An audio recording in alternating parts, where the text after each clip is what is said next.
Hello and welcome to another podcast edition of Taiwan Talk. I'm Keith Manconi. On this week's show, we're going to keep it focused squarely on those presidential and legislative elections. Of course, by now, we've all seen the headlines that came out of Saturday's races, and we know about the DPP's landslide victory in both of them. But now that we're all clear on the numbers for this new government, it's time to start answering a different set of questions. That being, beyond the numbers and the names, what really changed on Saturday? Going forward, what is this shift really going to mean for Taiwan's politics? Well, to help us get a handle on that, we have on the show today Dr. Nathan Batto. He is a researcher for the Institute of Political Science at Academia Sinica, where he focuses on Taiwan's domestic politics. He joins us right now by Skype. Dr. Batto, thanks for joining us. It's nice to be here.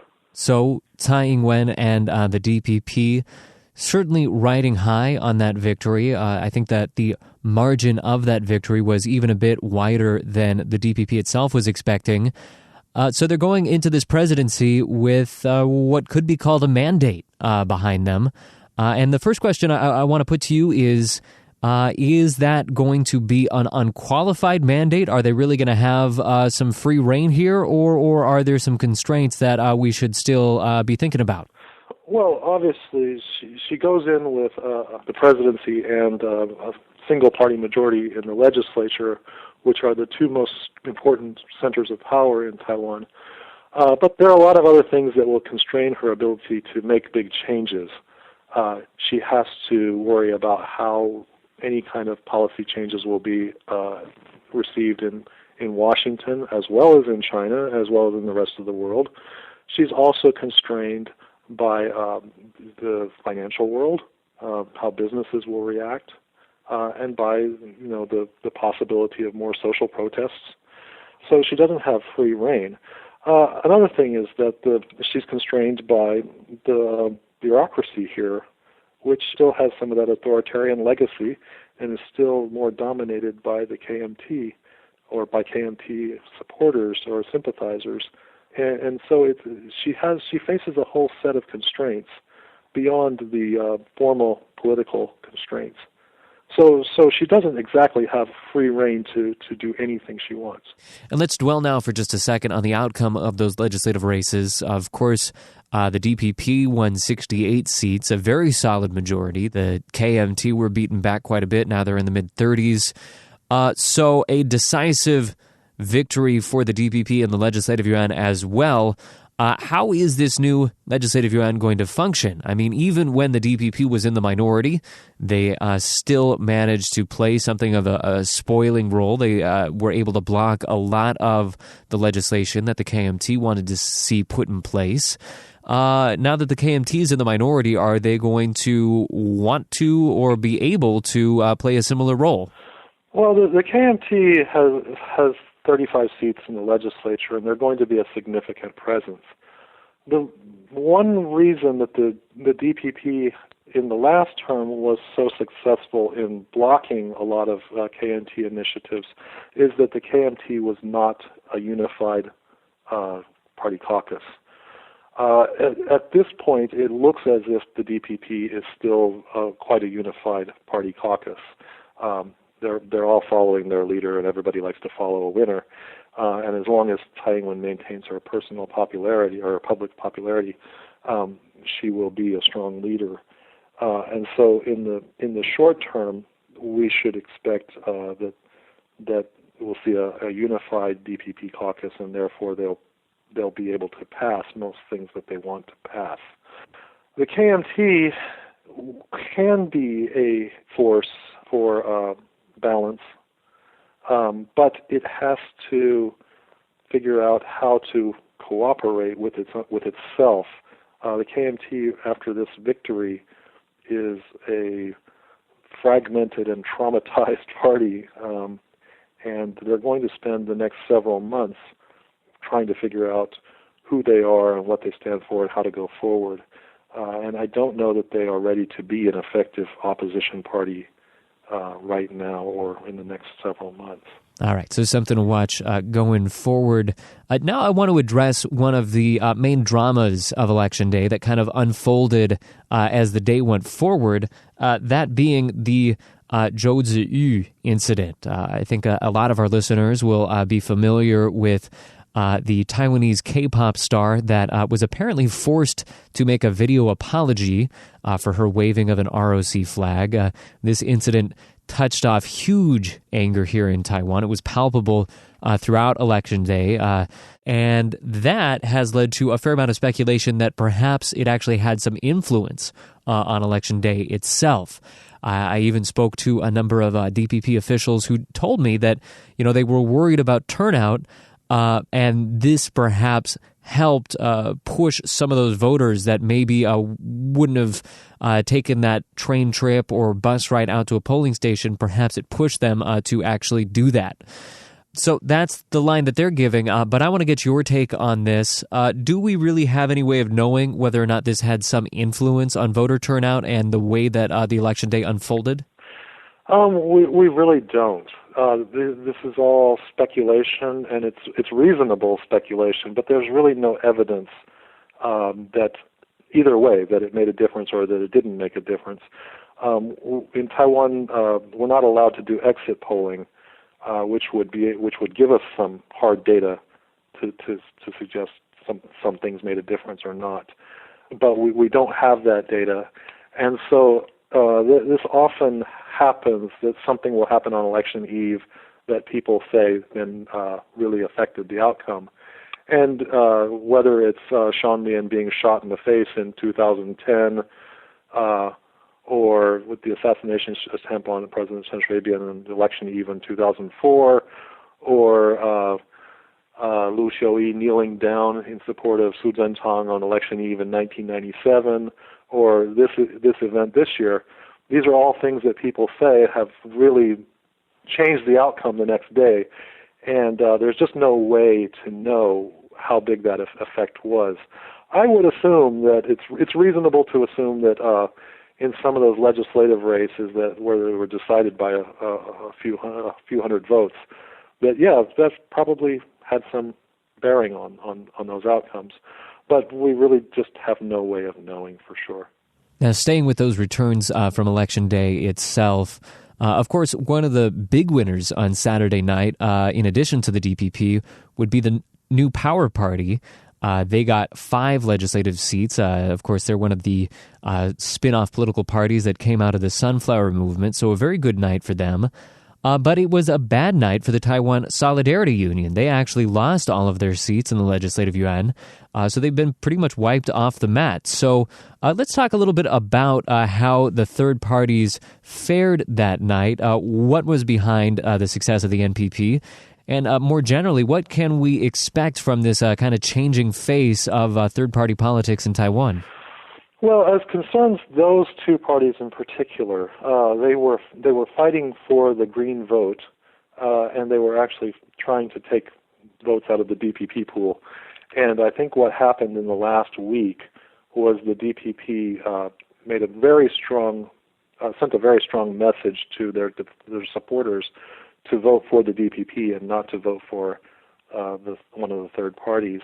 It was one of Tsai Ing-wen's last big 3 messages, along with prevent vote buying and make sure you go back to vote. And then the third message was, and make sure you vote for the DPP on the party list. Don't split your vote. And so I think she effectively pushed the party list vote for those two parties way down.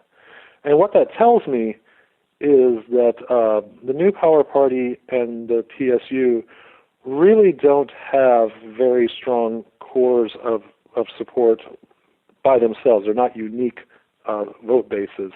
They try to borrow support from the DPP.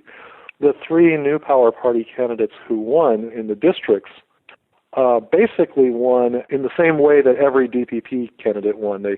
They campaigned as being supported by Tsai Ing-wen and opposing the KMT, and their local campaigns were run by a lot of DPP figures, and they looked basically like DPP campaigns in every sense.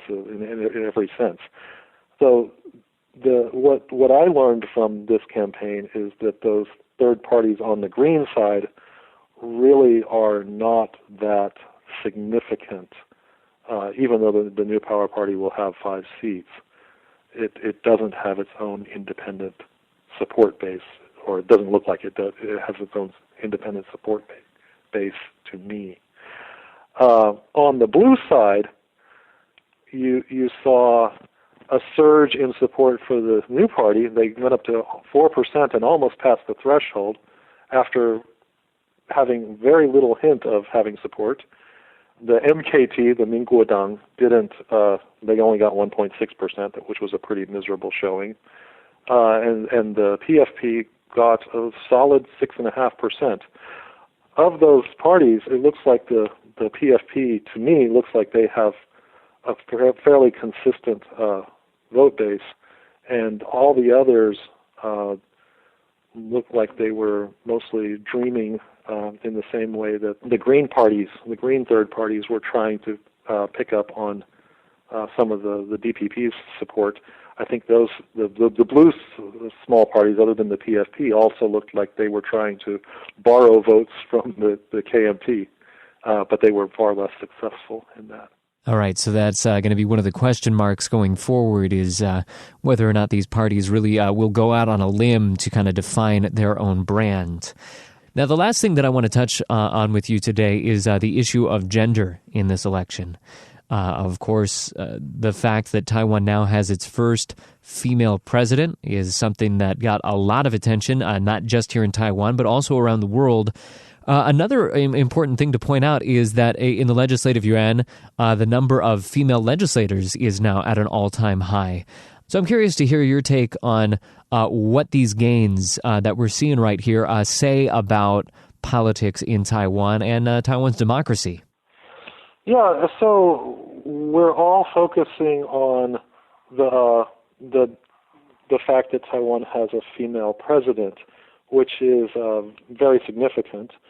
Of course, Taiwan is not the first female president even in Asia, but she is the first female president in Asia to not come from a political family. So she didn't inherit her power.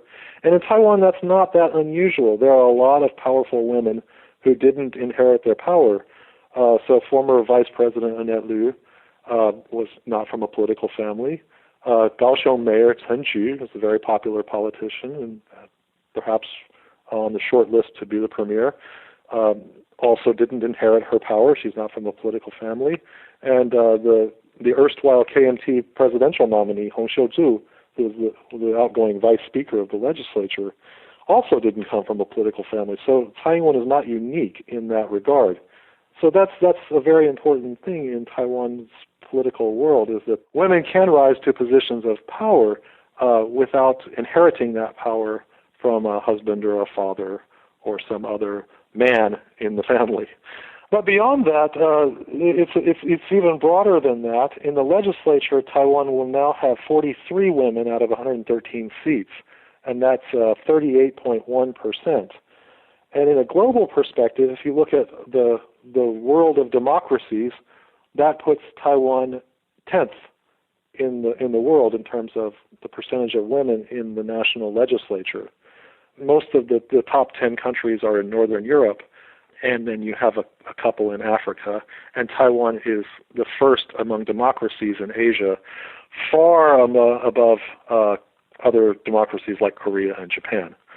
And if you want to think about countries that have a high percentage of women in the national legislature and have a female head of government, now you're talking about a very select group. Basically, you're talking about Norway, Germany, and Taiwan. So Taiwan is now a leader in gender equity.